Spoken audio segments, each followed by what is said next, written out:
महाराणा प्रताप की जयंती के मौके पर जयंती के अवसर पर आज नायब सैनिक मुख्यमंत्री हरियाणा के इसी तरीके से वो एक बार उसके सैनिक मेवाड़ में घूमने लगे और वहां कुछ हमारे पाल समाज के लोग भेड़ बकरियां चुगा रहे थे और उनको जाकर के कहने लगे, भाई महाराणा प्रताप जी कहाँ हैं, आप क्या हमारे को पता बता सकते हो? उन्होंने कहा, जी बिल्कुल बता सकते हैं, आप इस गुफा से पार करोगे तो वहां महाराणा प्रताप जी हैं। तो कुछ सैनिक वहां चले गए, कुछ सैनिकों को उनके पास छोड़ के चले गए, भाई अगर वहां महाराणा प्रताप नहीं मिले तो इनको कत्ल कर देना।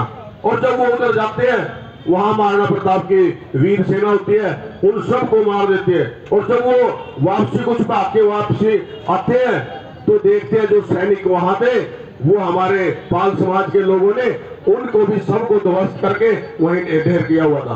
तो ये महाराणा प्रताप के जो राज के अंदर एक समानता का अधिकार था, सबसे पहले अगर समानता की बात करी है तो महाराणा प्रताप ने इस देश में की है। और आज हम भी सब महाराणा प्रताप के वंशज हैं। आज मुख्यमंत्री जी भी आए हुए हैं और आज भी मैं कोई राजनीतिक बात नहीं करूंगा, लेकिन हमने सोच समझ करके हमने क्या फैसला लेना है ये हमने देखना है। देश हित में क्या फैसला है ये हमने लेना है, क्योंकि कई बार अपने स्वार्थ के लिए या छोटे मोटे षड्यंत्र में आकर के हमने उन चीजों से बचना है और हमने सोच समझ करके अपना फैसला लेना है। क्योंकि ये टाइम है आज देश के लिए फैसला लेना है या देश विरोधी ताकतों के लिए लेना है। और इसके साथ साथ आपका बहुत बहुत धन्यवाद। आभार। आज महाराणा प्रताप जयंती मनाने के लिए आप सभी लोग जो है महाराणा प्रताप चौक पर उपस्थित हैं और बार बार जैसे समाज की तरफ से एक निर्णय लिया गया था कि आज जो है शायद राजनीतिक बात ना हो, लेकिन बहुत मुश्किल हो जाता है राजनीतिक मेला जो एक चला हुआ है देश के अंदर, इसमें वीर शिरोमणि महाराणा प्रताप की राजपूत सरदार बैठे हैं, आवाज तो गई नहीं बेल्ट रोड से बाहर भी, मुख्यमंत्री जी भी कैसे कहेंगे। और जिस प्रकार से हमारे मंच संचालक सेक्रेटरी साहब कह रहे थे कि ऐसा हमारा परम सौभाग्य है कि सूबे का मुख्यमंत्री पहली बार करनाल में ऐसे महाराणा प्रताप की चित्र पर उनकी अपना पुष्पांजलि करने के लिए आए हैं। तो इसलिए दोबारा से एक बार जयकारा लगाएंगे मेरे साथ। वीर शिरोमणि महाराणा प्रताप की धन्यवाद। आज इस महाराणा प्रताप जयंती के अवसर पर हमारे प्रदेश के बहुत ही लोकप्रिय मुख्यमंत्री परम आदरणीय श्रीमान नायब सैनिक जी, उनके साथ हमारी हरियाणा सरकार में मंत्री हमारे भाई श्रीमान असीम गोयल जी,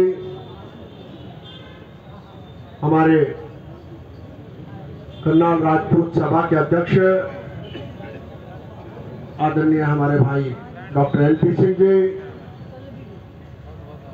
जिला परिषद के चेयरमैन प्रतिनिधि भाई सोम सिंह राणा जी, जगदीश राणा जी,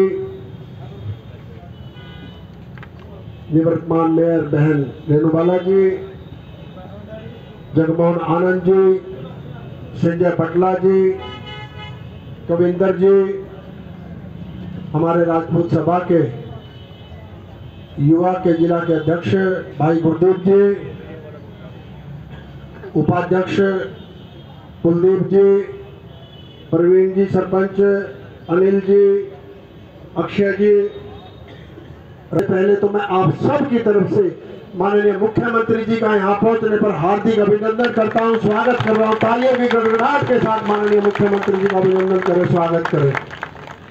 और स्वागत और सम्मान एक तरफा नहीं, दोनों तरफा होना चाहिए। जिस प्रकार से हम लोग आए और आप लोगों ने माननीय मुख्यमंत्री जी का अभिनंदन और स्वागत किया, तो मैं भी आप सबके को हाथ जोड़कर नमन करता हुआ, सिर झुकाकर आप सबको भी नमन करता हूं और यहाँ पहुंचने पर आप सबका भी अभिनंदन और स्वागत करता हूं। महाराणा प्रताप जिस प्रकार के योद्धा थे हम सबको मालूम है, और महापुरुष किसी जाति विशेष के नहीं होते। सर्व समाज के होते हैं।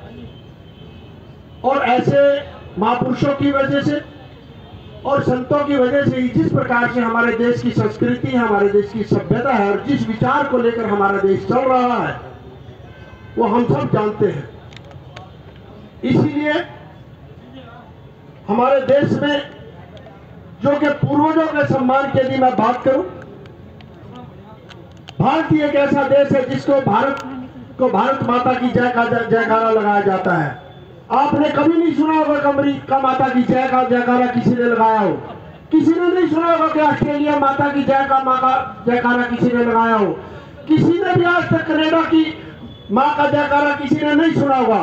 भारत एक ऐसा देश है जिसके अंदर भारत माता की जय का जयकारा लगता है। इसीलिए क्योंकि जिस प्रकार की भारत की संस्कृति है, भारत की सभ्यता है और जो भारत के जो लोग हैं जिस विचार को लेकर आगे बढ़ रहे हैं, जिस प्रकार से अपने पूर्वजों का सम्मान करते हैं, यही एक ऐसा देश है। इसलिए हम सबको ऐसे महापुरुषों से प्रेरणा लेनी चाहिए। समय का अभाव है, मैं ज्यादा न कहते हुए एक बार फिर जिस प्रकार से हमारे अभी यहाँ के हमारे अध्यक्ष जी को भी बोलना है, माननीय मंत्री जी को भी, उसके बाद माननीय मुख्यमंत्री जी अपने विचार रखेंगे। मैं आप सब की तरफ से दोबारा से माननीय मुख्यमंत्री जी का विशेष आभार व्यक्त करता हूं, धन्यवाद करता हूं कि वो यहाँ आए और जिस प्रकार से उन्होंने हमारा इसमें शरीक होकर हमारा मान सम्मान बढ़ाया, उसके लिए मैं बहुत बहुत इनका आभार व्यक्त करता हूं। धन्यवाद। वीर शिरोमणि महाराणा प्रताप जी की जय। महाराणा प्रताप जी को उनकी जयंती पर अपने श्रद्धा सुमन अर्पित करने के लिए आए प्रदेश के बहुत धर्मशील मुख्यमंत्री आदरणीय नायब सिंह सैनी जी, हमारे बीच में डॉक्टर NP सिंह जी की रक्षा के लिए घास की रोटियां खाई, लेकिन कभी भी वैभव को अपने इस मां भारती के वैभव को लौटाने वाले संकल्प के ऊपर हावी नहीं होने दिया। परहित पर वैभव को छोड़कर देश हित और देश का मां भारती का वैभव अमर रहे, इसके लिए महाराणा प्रताप जी ने पूरा जीवन अपना समर्पित किया। ऐसी महान विभूतियों की वजह से ही उस समय भी भामाशाह जी महाराणा प्रताप के संरक्षण में अपने आप को सुरक्षित महसूस करते थे और आज इस समाज के संरक्षण में सर्व समाज अपने आप को सुरक्षित महसूस करता है। और हमें तो ऐसा ही आभास होता है कि जब तक राजपूत समाज महाराणा प्रताप जी की उन जो शिक्षाएं हैं उनको ग्रहण करके पूरे समाज को उनकी वीर गाथाओं के माध्यम से जागरूक करता रहेगा, इस देश के अंदर कभी भी इस देश का दुश्मन या जो इस देश को हराने वाली ताकतें कभी हावी नहीं हो सकती। और जैसा मुझे कहा गया वो ये राजनीतिक मंच नहीं है, लेकिन मैं तो एक निवेदन करूंगा, मैं राजनीति के नाते बात नहीं करूंगा। आज भी देश के अंदर वैसे ही दो ताकतों का युद्ध चल रहा है।